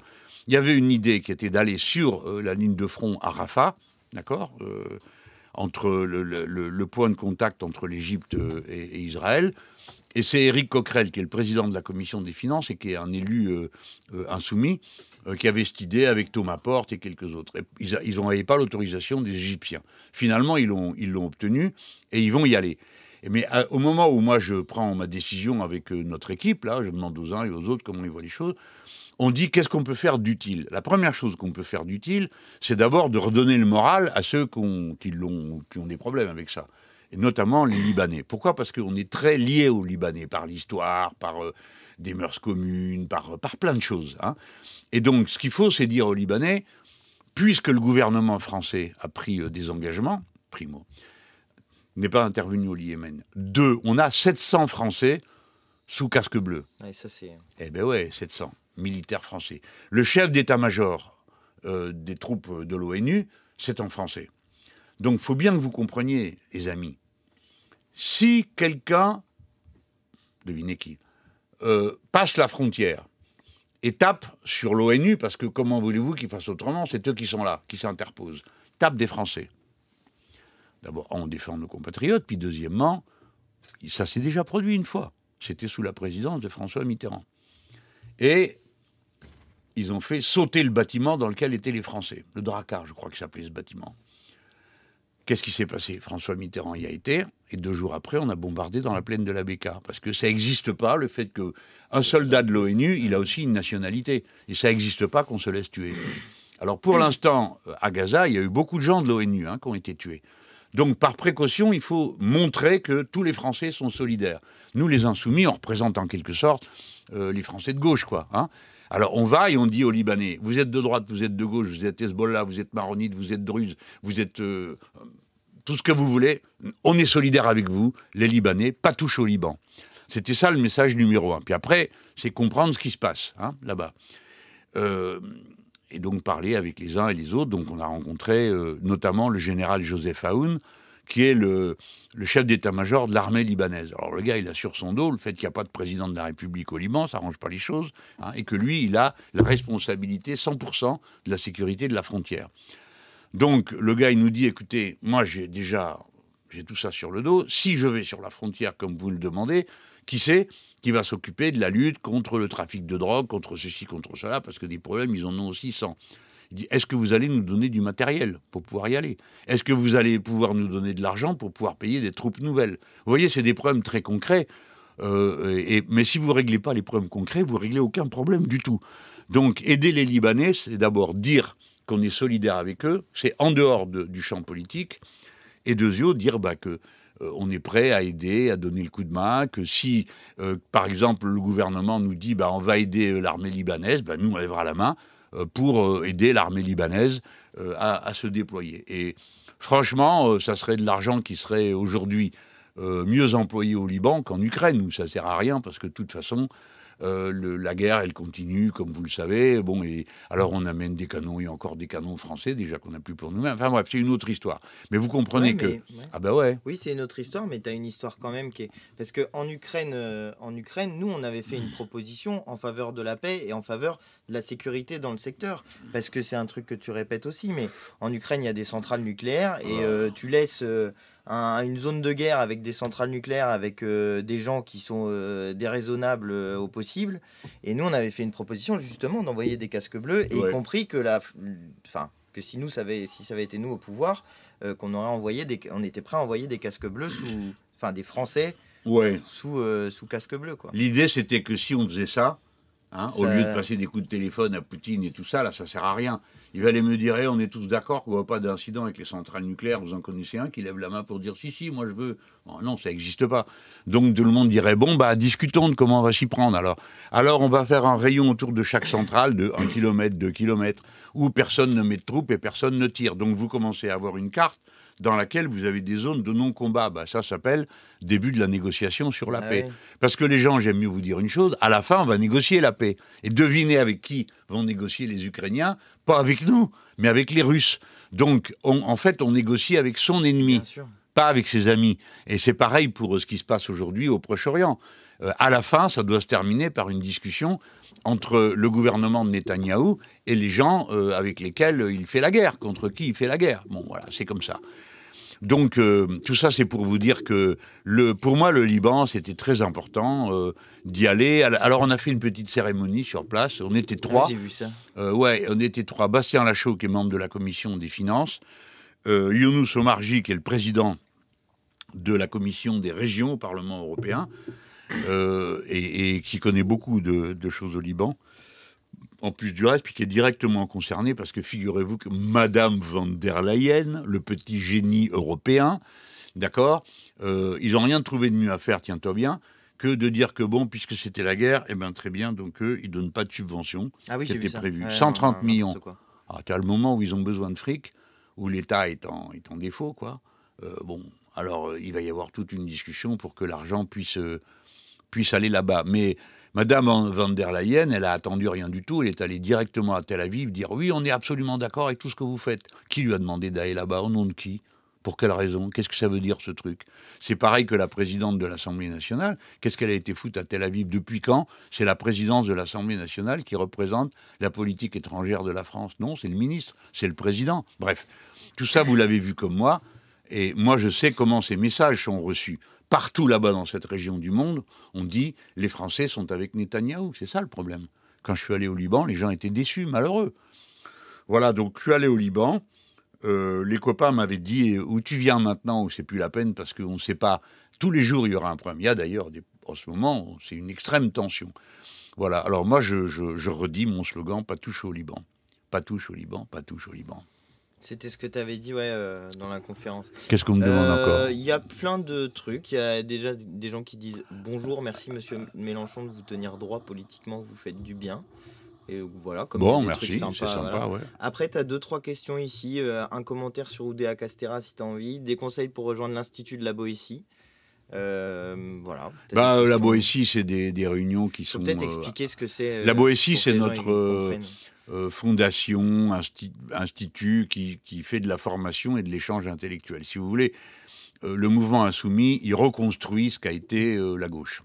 Avant que la gauche ne subisse le désastre du néolibéralisme, du PS complètement rallié, ou d'Europe Écologie Les Verts, qui ne veut pas entendre parler d'attaquer la racine des problèmes. Nous, les gens historiques de la gauche, c'est-à-dire tous ceux qui venaient du mouvement ouvrier, syndical, socialiste, communiste, on était autrefois, hein, notre raison d'être, c'était de dire, d'une manière ou d'une autre, on n'était pas d'accord sur la façon de faire, on va passer à autre chose que le capitalisme.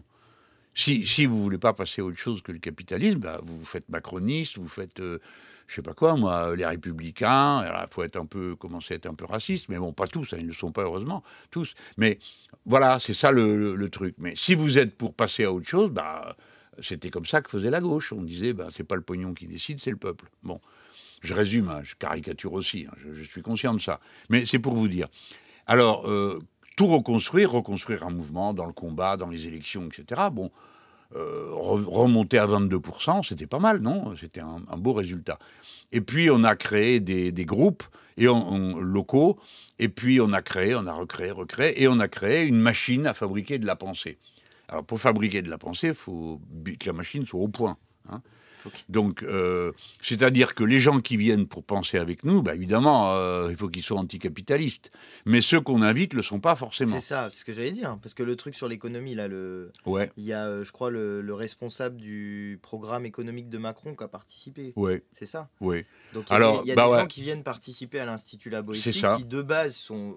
vous imaginez bien que le responsable du programme économique de Macron, disons qu'il est un peu à distance de nos propositions économiques, mais il vient, il discute, et y compris, moi je l'ai pas vu le truc, mais c'est Aurélie Trouvé qui racontait ça. Elle dit, mais je sais plus sur quoi c'était, sur la planification écologique, je crois. Il dit, vous m'avez convaincu sur ce sujet-là. Et c'est intéressant d'avoir cet espace de discussion qui permet de faire avancer des idées, y compris dans des sphères... parce que, y compris, vous voyez, on a eu des... D'abord, eux, c'est formidable qu'ils acceptent de venir, parce que, vu les seaux de bouillasse qu'on nous jette dessus, le gars ou la fille qui vient nous voir et qui n'est pas de notre bord, il doit se dire, ils vont me manger tout cru à la sortie, ils vont faire des frites avec moi, bon, bref. Ils viennent. Ensuite, on discute. Évidemment qu'on ne s'attend pas à tomber d'accord, c'est pas fait pour ça. C'est pas fait pour qu'on se convainque, c'est pour que tous les arguments soient mis en scène. Et puis, des fois, au passage, il y a des choses qui percutent. Je prends un exemple. Monsieur Leclerc, Édouard Leclerc. C'est Michel Édouard ? Oui, ouais. Je crois que c'est ça. Ouais. Alors, lui, il a fait son interview, c'était un des premiers. Et il dit, vous, la gauche, il y a un sujet sur lequel vous n'êtes pas au point, c'est que vous ne comprenez rien à la concurrence.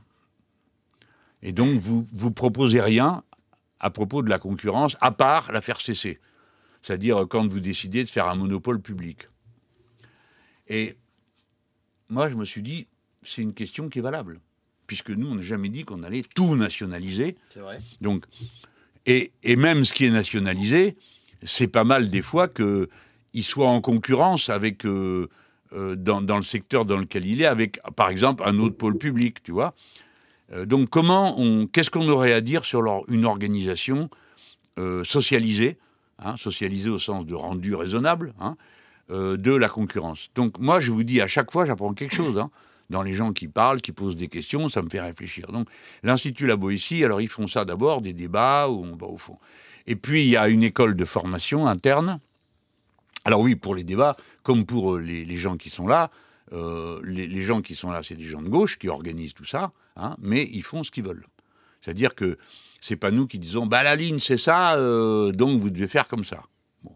Non, le contrat de départ, c'est que tous ceux qui sont membres d'un département, on appelle ça comme ça, de l'Institut, bah, ils sont libres, ils planifient eux-mêmes leurs travaux, leurs colloques et tout ça. Bon. Alors, il y a une équipe formidable d'animation de cette fondation La Boétie, c'est Manu Ménal, Antoine Salès-Papou et les autres, pardon, les copains, si je cite pas tout le monde ou j'en oublie. Claire, bah, elle a bossé avec toi un temps. Ouais. Oui, elle bossait Et avec puis il moi. s'appelle comment alors? Jacquin. Claire Voilà. Jacquin. Claire Jacquin Et vous co-animez avec Clémence. Non, mais attends, Clémence et moi, on est à part. Clémence Guettet, vous la connaissez. Et moi, nous sommes tous les deux coprésidents. Bon. Clémence, là, elle était absente à moi. Vous savez pourquoi? Ah oui, c'est Elle est vrai. allée au pôle Sud. Tu le crois, un truc pareil? Au pôle Sud. Alors, elle m'a dit, ouais, la dernière escale, c'est 6 jours de bateau. 6 jours sur le bateau, tu t'imagines? Et après, Elle vient de revenir, là. Elle vient de revenir, oui. Tout à l'heure, je la vois. Après l'émission, on va faire le point tous les deux. Elle a des trucs à raconter Elle va te raconter des machins sur les pingouins. Ben, forcément. Non, sur les manchots, pardon. Je me suis tellement je me suis Non, déjà mais envoyé parce qu'elle m'a envoyé une photo. À un moment donné, elle m'a envoyé une photo. Oui. Et je vois des moi, je pensais que c'était des manchots empereurs. Bref. Et elle envoie une photo de manchots empereurs. Et on a tous en tête les manchots comme des trucs assez grands. Mais en fait, il y en a plein qui sont des tout petits, grands comme des poules. Bref, elle m'a raconté ces histoires de manchots. Ça m'a bien fait rire. Et elle va faire un vlog. Ah bon? Oui, il y aura un vlog. J'attends ça avec impatience de voir ça. Oui, ça va être sympa à voir. Être Donc, non, mais attendez, Clémence, c'est à l'intérieur gelé. du mouvement. C'est un monument, quoi. C'est elle qui tient le programme depuis 2 campagnes présidentielles. Et elle a été secrétaire générale du groupe. Maintenant, elle est députée et coprésidente de l'Institut. Donc, c'est quelqu'un qui joue un rôle central dans la vie du mouvement. Parce que, si vous voulez, le mouvement, il est entièrement construit comme organisation politique autour du programme. D'accord? C'est-à-dire, vous pensez ce que vous voulez, vous appartenez à l'école philosophique qui vous arrange. C'est pas nos affaires. Mais le programme, c'est celui de tout le monde. Donc, la seule question qui se pose, c'est comment le programme est mis à jour ou complété. Donc, on a des méthodes pour ça. Ici, à l'Assemblée nationale, les amendements, dans le mouvement, ceux qui tiennent des livrets, il y a les conférences dont je viens de parler de la Boétie, etc. Alors, c'est pour ça que ceux qui viennent faire des numéros sur « ouais, c'est pas démocratique » et tout ça, c'est des conneries, parce que le sujet, c'est comment faire collectif, d'abord. Ouais. Eux, ce qu'ils voudraient, c'est qu'on transforme les insoumis en un truc qui ressemble au PS, tu vois, on commence à se pouiller, les textes ont même plus de sens, tu demandes à un PS qu'est-ce qu'il a voté en dernier congrès, ça rappelle pas. Dur. Mais non, mais c'est des conneries, quoi. Moi, j'ai été membre, enfin toi plus que moi, mais moi, le PG, ça s'organise comme ça. Il y a des congrès, des discussions de textes, etc.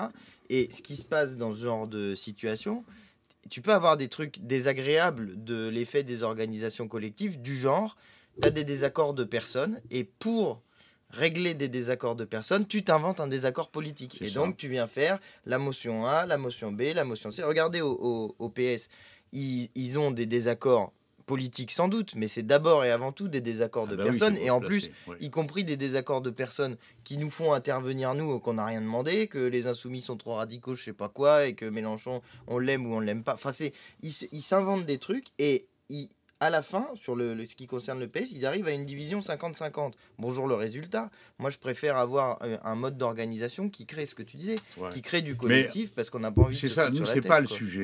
Le seul sujet qui est en débat, c'est le contenu du programme. Tu veux de l'eau? Ouais, je veux bien un petit coup d'eau. Attends, là, qu'est-ce que c'est un vieux Un truc, fond de là, café? non. Attends, t'as pas un verre dans ton coin? Si, j'ai un verre. C'est la mort ici. Ah oui, non, mais Bon, merci. c'est la dèche. Attends, j'ai un verre. Tu veux pas avoir mes microbes? Il est où ton verre? C'est pas ça, c'est que moi j'ai bu dedans et moi j'ai des microbes avant. T'as des microbes? Alors arrête, si, t'es pas pleine de microbes. Ouais, donc voilà, tout ça, mais c'est pas le sujet ce soir, puis d'ailleurs on s'en fout. Bon, d'ailleurs, parce qu'après qu'ils m'aient traité tous de tyrans, ils m'insultent dans la presse et partout, et vous avez entendu dire que quelqu'un a été puni, hein, s'il y a eu une personne au groupe, mais c'est pas moi après, qui décide, c'est le moi groupe. j'ai été au coin pendant 6 mois, là, ici, on m'a pas vu, j'ai rien. J'étais puni. Non, c'est pas vrai. Bon, alors revenons à notre histoire. Donc voilà ce que fait la Fondation La Boétie. Alors pour la formation, on a 2 types d'organisation. L'une, ça s'appelle le cursus renforcé, c'est-à-dire que ça dure 1 an. Alors, ce qui est fou, c'est qu'il y a plein de gens qui sont candidats pour venir. J'aime mieux vous dire, ça rigole pas, hein, c'est un dimanche tous les 15 jours. Et puis, si tu sautes une fois, salut, on ne veut plus de toi. Sauf si tu es malade avec ton truc du médecin. Hein. Pas ah, j'étais pas là, ou ah, ben j'avais oublié que c'était la communion de ma fille, ou je sais pas quoi. Tu as rien du tout. Tu es là tout le temps, ou sinon, c'est pas la peine. Bon, alors c'est un peu dur. Et ils sont 70 à chaque fois. Donc là, on est à la 3e promo qui commence. Donc au total, on aura fait, quand on va arriver dans 6 mois, 1 an, on va être à 210 personnes. Puis après, on fait des stages aussi par région. Et là, on en a fait jusqu'à présent 3 et 2, 5 à 50. Voilà, 5 x 5, combien ça fait? 25, 250. Voilà, vous savez tout, la réponse de qu'est-ce que c'est que l'Institut La Boétie. J'ai répondu sur le Liban. Et tout ça, voilà, tout va bien. C'est quoi les questions maintenant? Bah, je sais pas, les gens, il y a du télétravail. Non, les gens...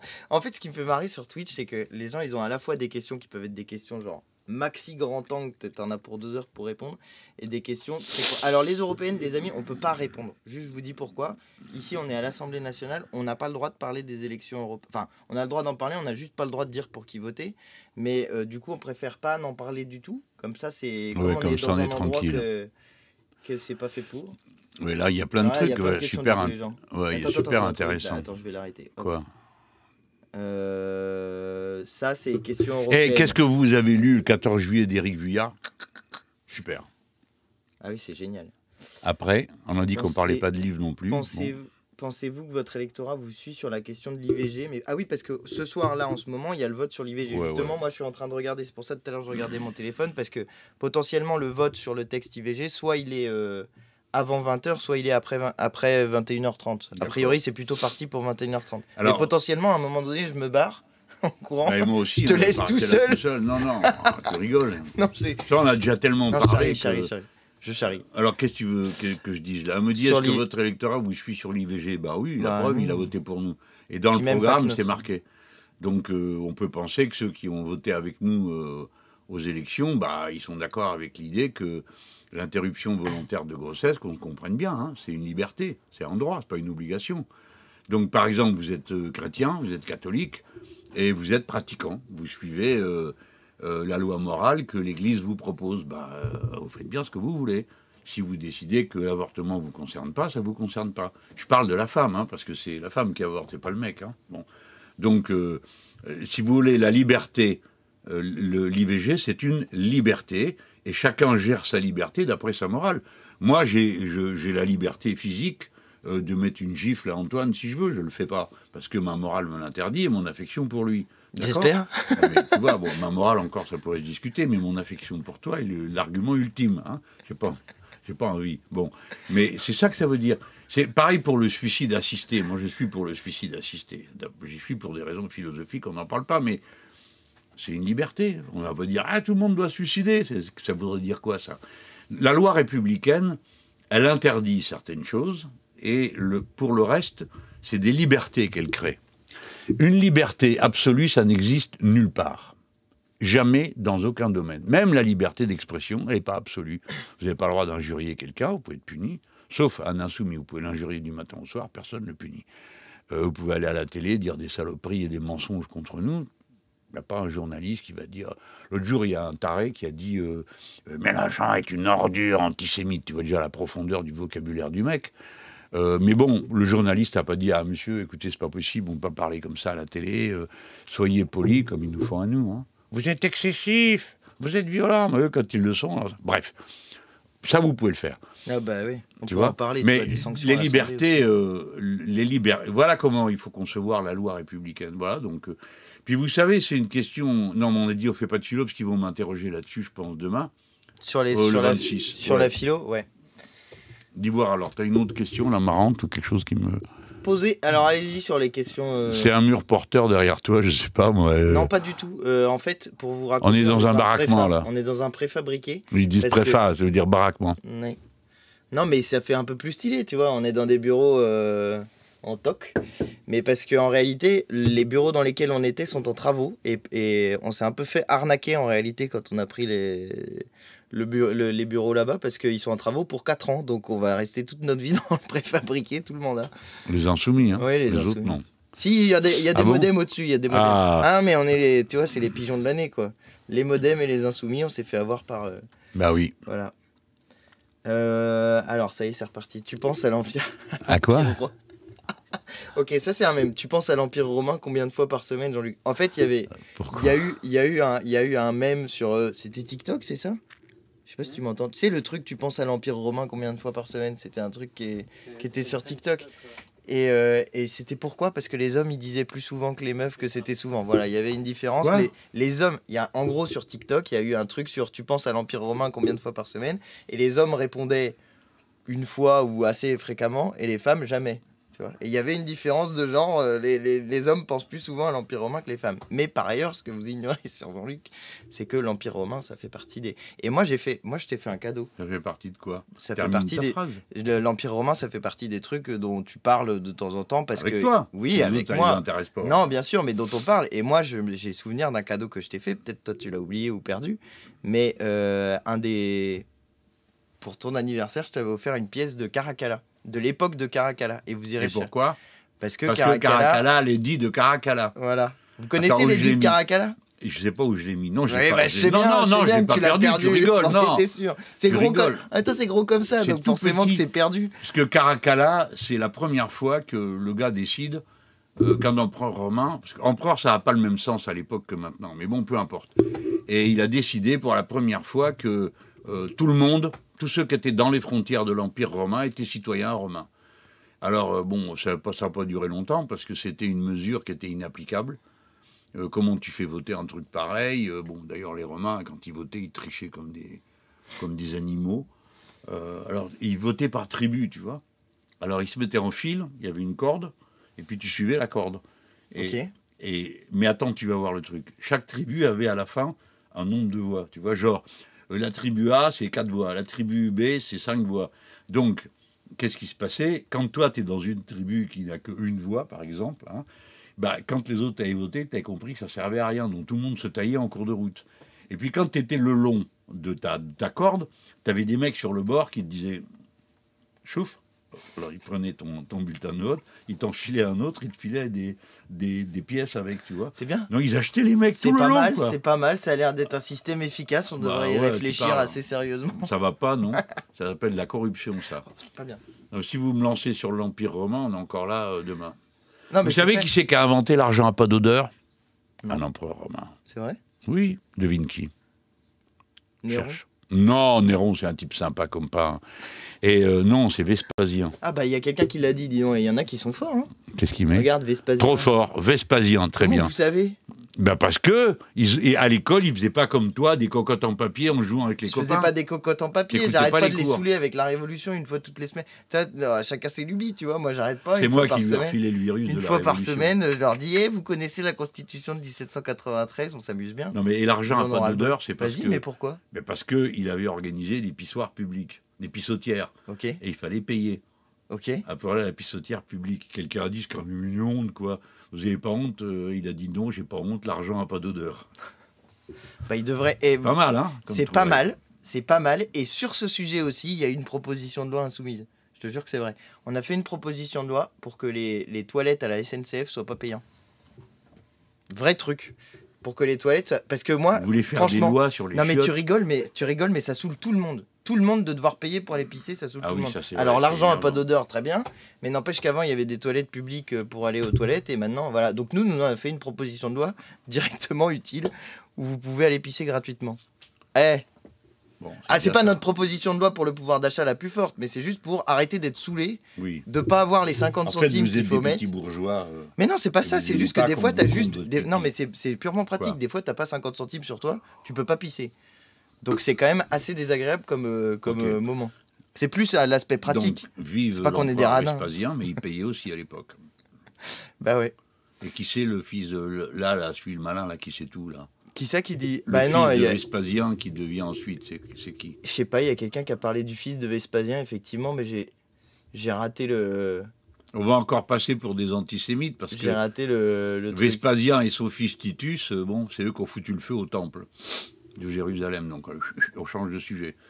Avant que je me ramasse la terre entière qui va me traiter de... Alors, qu'est-ce que t'as d'autre? C'est quoi cette histoire ? Non, mais les gens, vous y allez trop fort. Comment résoudre le problème de l'hôpital public, les amis? Vous êtes en mode, il y en a pour 2 heures de discussion. Pas Un de petit mot, discussion. en plus, ça pour le coup, ça peut être pas long. Un petit mot pour les lycéens qui vont se taper Parcoursup et les étudiants qui vont se taper Mon Master dans pas longtemps. C'est Parcoursup et Quoi ? ils ont fait Mon Master qui est le même truc que Parcoursup quand tu arrives en master maintenant. Donc la sélection, nous c'est assez simple. C'est vraiment le petit mot, une bande de crétins qui a organisé ça. C'est un attentat contre l'esprit. Parcoursup, c'est une ignominie, d'accord ? Évidemment qu'il faut aider les jeunes gens à connaître les filières, déjà, pour commencer, savoir qu'est-ce qu'on peut faire comme genre d'études. Hein. Il a commencé par faire ça. Puis ensuite, quand il y a beaucoup de monde pour un type d'études où il n'y a pas assez de place, on construit des places de plus. On ne dit pas aux gens « Ah, vous vouliez être prof de géographie, ça tombe bien, il reste des places en botanique. » Là, c'est pas le sujet. Et donc, on ne peut pas forcer la vocation. Puis surtout, ça commence par 9. Vous devez faire 10 courriers. Ça veut dire que 9 fois, vous êtes un menteur ou une menteuse. Parce que vous avez envie d'un truc et vous racontez que vous en avez 9 autres qui vous intéressent. Et puis en plus, maintenant, on vient de découvrir que les gosses de riches, qui vont dans leurs écoles bizarres, là, je dis bizarre parce que c'est pas sûr que ce soit très performant intellectuellement, mais c'est combinazione. Alors, eux, Parcoursup, ça n'existe pas, ils règlent le problème autrement. Tout ça est insupportable. De même que cette mis à inventer une caution de dépôt pour les étudiants étrangers. Mais quel est le con qui a pu inventer un truc pareil? Et puis surtout les imbéciles qui ont levé la main pour dire « Ah, c'est une très bonne idée ». Il faut expliquer ce que c'est la caution de dépôt. Je ne suis pas sûr que tout le monde ait bien compris non, ce vous dont n'avez pas il compris, s'agit. alors je vous explique. Vous arrivez, je ne sais pas moi, vous êtes un francophone. Hein, d'ailleurs, au lycée, vous avez appris, vous avez été éduqué en français, etc. Et puis, vous vous dites, c'est bon, maintenant j'ai mon bac. Par exemple, en République démocratique du Congo ou dans un des 29 pays francophones, vous dites, maintenant, pour l'enseignement supérieur, je vais aller en France parce que telle université, très brillante, meilleure que la nôtre chez nous pour telle branche, hein, d'accord ? Et là, on vous dit, hop, vous avez une drôle de tête, déjà vous, et vous n'êtes pas français, donc en fait, vous êtes un parasite, vous allez vous tout ce que raconte l'extrême droite. Et donc, vous allez mettre un dépôt du fric en caution pour être sûr que vous foutez le camp, sinon on vous prend vos sous. Vous voyez le truc? C'est absurde.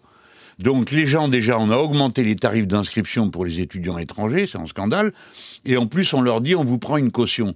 Mais écoutez, je ne vais même pas vous dire à quel point tout ça est stupide.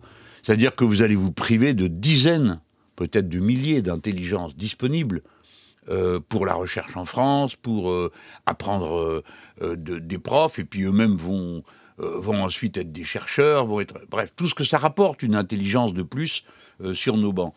Mais en plus, c'est vraiment stupide, parce que c'est clouer l'influence française comme nation intellectuelle dans le monde. Je dis bien l'influence, mais pas au sens de la domination de type France-Afrique ou les conneries comme ça, mais je veux dire au sens intellectuel du terme. C'est lamentable d'avoir inventé ça. Moi, ce que je comprends pas, c'est comment des députés ou des sénateurs ont pu voter un truc pareil. Je réponds juste à Rockjav. Oui, c'était bien dans la loi immigration, ça. Yes. C'est dans la loi immigration. De même que la mise en cause du droit du sol, ce qui n'avait pas été fait. Les seuls qui ont mis en cause le droit du sol dans ce pays, c'est Vichy. Et là, ce qu'ils ont fait dans la loi, c'est que, en gros, quand tu naissais de parents étrangers en France, tu avais automatiquement la nationalité française. Maintenant, il faudra en faire la demande. Donc, ça veut dire que quand tu vas avoir entre 16 et 18 ans, il faut que tu fasses la demande. Et tu as pointé un truc qui est très juste. Dans le pays de l'égalité, ça veut dire qu'au sein d'une même fratrie, il y en a un, il a 18 ans, il aura eu la nationalité de manière automatique, et sa petite sœur, eh ben non, parce qu'elle, elle a 15 ans ou 14 ans, elle va devoir faire la demande de la nationalité. Ce qui veut dire que c'est donc traité différemment entre les deux. Et surtout, ce qui est stupide, c'est que ça crée des étrangers. C'est les gens qui prétendent lutter contre il y a trop d'étrangers, ils en fabriquent eux-mêmes. Non, mais ils sont bêtes à manger du foin, c'est pas vraiment une nouveauté. Hein. Et puis par ailleurs, ils disent qu'il y a un problème de natalité, et ils enfin bon, bref. Mais t'as aussi, pour répondre sur comment les mecs, ils ont pu voter ça, il y en a un qui l'a dit, littéralement, texto. Il a dit, le vote sur le projet, c'était un député macroniste, il a dit, le projet de loi sur l'immigration contient des mesures, en gros, qui sont contre la République et inacceptables. Il dit comme ça, inacceptable. Il fait toute une liste, il dit, c'est quand même très grave. Et après, il dit, mais j'ai quand même voté le texte pour soutenir un président et une première ministre en difficulté. Quel larbin. T'imagines le niveau de réflexion du gars? Il dit, c'est inacceptable. mais je le vote parce que quand même, le président et la première ministre étaient en difficulté. Je vous jure qu'il y a un gars qui a dit ça. Comment il s'appelle déjà, le gars? Je me souviens plus. Non, ça Mais sert je à l'ai- rien qu'on s'en rappelle. Oui, c'est vrai. Après tout. Ah. Tu sais, le gars qui a foutu le feu à une des merveilles du monde, c'était le temple de quoi là, aide-moi, copain, là. Je sais pas. Allez-y. Qui a mis le feu à une des merveilles du monde? Ouais, Tu vas voir, les le gens, temple de Halicarnasse. Hein, Regarde, Halicarnasse. Les gens, ils sont trop forts. Le temple d'Halicarnasse, c'est ça? Halicarnasse, ou tu dirais pas Éphèse? Zeus, Artémis, Halicarnasse. Ah, Artémis, c'est sûr. Il y a beaucoup d'Halicarnasse. Ouais, bon, alors ça doit être Halicarnasse. Bon, bref. Alors on a décidé que... Ah, mais faut pas le dire. Ah merde. C'était son jugement, ça a été « maudit sois-tu, on dira jamais ton nom ». Et on a pété partout, il était écrit son nom. Bon, et ils l'ont enlevé. Mais le mec, attends, tu vas voir, 25 siècles après, tout le monde connaît son nom. Il a réussi son coup. Le mec, on lui a dit « mais pourquoi vous avez fait ça? Pourquoi on parle de moi ?» C'est, tu vois, la connerie sur la communication, ça a commencé tôt. Hein. C'est pas mal, c'est pas mal. Bah, c'est nul, il a foutu le feu à un temple magnifique. Tu me diras, de toute façon, il aurait peut-être pu être là, mais bon. En tout cas, lui, en effet, il s'appelle machin, là. Mais il n'y avait pas un mec qui les chourait, les merveilles du monde? J'avais entendu une histoire comme ça. Mais si, je crois qu'il y a un gars qui les volait. Mais non. C'est le temple d'Artémis à Éphèse, a priori, qui a été... Ah, j'ai dit Éphèse. J'ai pas dit Éphèse. Regardez en arrière, j'ai dit Éphèse. Et Artémis, c'est sûr, on est tous d'accord. Il y en a un qui a dit Halicarnasse, mais moi, je savais que c'était Éphèse. Parce que le mot Éphèse m'est venu à l'esprit. Ah, moi, je ne suis pas plus malin que vous, hein, c'est juste stocké. Alors, tu vois, on tue tout dans un tiroir, plaf, les dossiers te tombent dessus. Il y a quelqu'un qui dit que c'est l'effet stressant d'avant l'heure. Normalement, on est censé... Alors, je crois que Dany et Ras sont censés commencer leur live bientôt. Et oui, alors apprenez à prendre le chemin, parce que le 26, je vous attends là-bas. Ah oui. Hein? 26 à 20h. Voilà. Ah non, il commence à 20h. Bon. Reste 10 minutes. Il commence à 20h. Nous, on fatigue. Hein. Ah bah, si tu veux, vas-y, moi, t'inquiète, je vais continuer. Tu vas parler de quoi? Je sais pas, je vais continuer à répondre aux questions des gens. Follow la chaîne déjà avant de partir, s'il vous plaît. Quoi? Je dis follow la chaîne, qui s'abonne à la chaîne, comme ça la prochaine fois. Ah oui, on dit follow la chaîne. Quand on fera le direct, il y aura plus de monde. T'es terrible, toi. Ah Attends, non, mais... l'espoir d'imaginaire des gens. Imaginaire. Attends, on va bloquer un peu. Tac. Vous préférez Dany ou Raz? Ah ouais, déjà, ils te mettent une ambiance, tu vois. Ça... on n'en sait rien, on décidera après. Non, ouais, bon, tu vois. Générosité, humanisme, la gauche pourrit tout. Ah? Quoi? Non, mais attends, il y a un zouave là qui dit que... Qui dit ça? Que générosité, je sais pas quoi. Attends, est-ce que tu as vu ça? Générosité, humanisme, la gauche pourrit tout. À propos de... Ouais, voilà, c'est ça.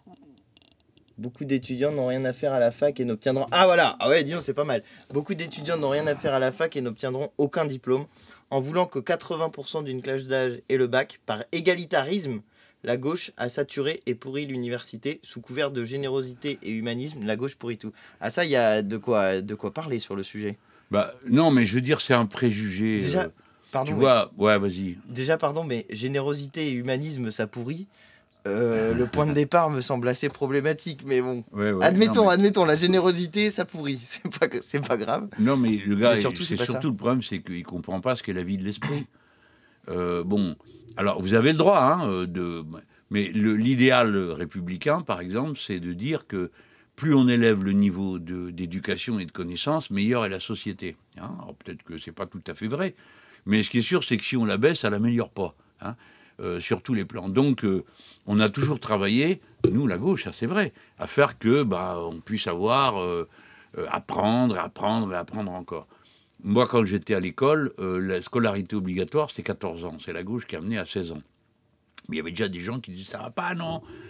C'est à 12 ans qu'il faudrait que les gens puissent s'en aller, travailler, apprentis, parce qu'ils vont avoir du boulot demain et tout ça. Mais ça, c'est une vue, comment dire, complètement dépassée, parce que aujourd'hui, tous les métiers ont un contenu technique.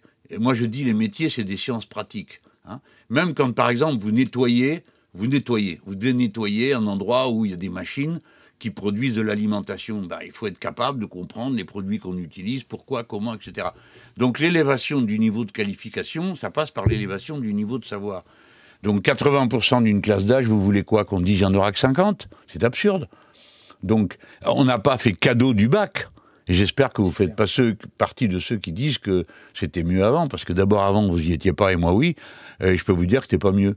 C'est pas du tout une bonne idée. Donc le niveau moyen d'éducation du pays est monté. Alors, il y a des domaines dans lesquels on a eu une baisse de niveau constatée d'après. Il faut aussi interroger les instruments de mesure. Hein. On dit qu'il y a une baisse, mais à la moyenne générale, non, c'est pas vrai. Il n'y a pas de baisse. Après, il y a des choses qui sont moins facilement acquises qu'autrefois. Par exemple, l'orthographe. Hein. Mais commencez déjà à réfléchir sur ce qu'est votre propre existence. Vous faites un message avec votre téléphone, c'est lui qui vous propose des corrections. Des fois, vous passez outre. Bon, vous êtes de plus en plus une civilisation qui communique par l'image. De ce point de vue, on peut dire c'est un recul parce que les hommes préhistoriques aussi, ça communiquait par l'image, les dessins et tout ça. Donc, faut arrêter avec les pseudo-vérités, les pseudo-certitudes. Plus il y a de monde qui apprend, mieux on se porte. Plus il y a de gens différents, mieux on se porte. Parce que y a de l'échange, et l'échange crée de l'intelligence, de situations. Et croyez-moi, on a fait des expériences sur le sujet. Pourquoi plus il y a de monde, plus la société est intelligente. Parce que plus il y a d'échanges. Et plus il y a d'échanges, plus vous apprenez des autres, et plus vous avez des gens, je vous jure que c'est vrai, qui font n'importe quoi sur ce qu'ils ont appris. Et donc, ils inventent des trucs géniaux. Donc il y a un rapport entre le nombre, vous pouvez lire ça dans mon livre, c'est très bien expliqué, entre le nombre et le savoir. Pour prendre que cet exemple, parce qu'il y a bien d'autres raisons qui interviennent dans l'idée que le savoir, c'est la seule richesse où plus vous partagez, plus il y en a. Voilà. Et donc là, vous vous trompez complètement, gars, là, quand vous dites à cause d'humanisme et de générosité, où est le problème, comme a dit Antoine, à être généreux, c'est quoi votre truc? Il faut être égoïste et méchant. C'est un truc que tu dis des fois, c'est l'amour et la connaissance, c'est les deux choses que plus tu les partages, plus il y en a. Je trouve la formule super. Mais j'ai pas parlé d'amour, c'est ça. Oui, mais bon, on peut en parler. Tu peux. Il y a Dany et Eras qui viennent d'arriver dans le chat. Je pense qu'ils ont entendu qu'on commençait à fatiguer et qui du coup sont en train de lancer leur live. Donc on va pouvoir nous faire un raid vers leur chaîne, et ça c'est fantastique parce que comme ça on va pouvoir vous dire. Bon les gars, j'arrive le 26 hein. Donc rendez-vous, vous avez bien compris, rendez-vous le 26 à 20h sur la chaîne de Dany et Eras, sur laquelle on va vous envoyer là.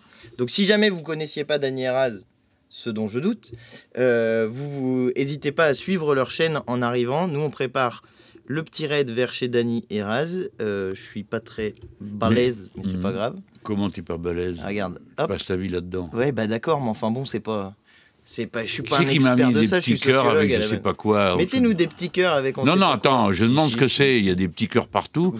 Mais derrière, il y a je sais pas quoi là. Quoi? Très bonne soirée. Non. Ouais, bonne soirée à tout le monde. Merci d'avoir été là. On prépare le raid, hop.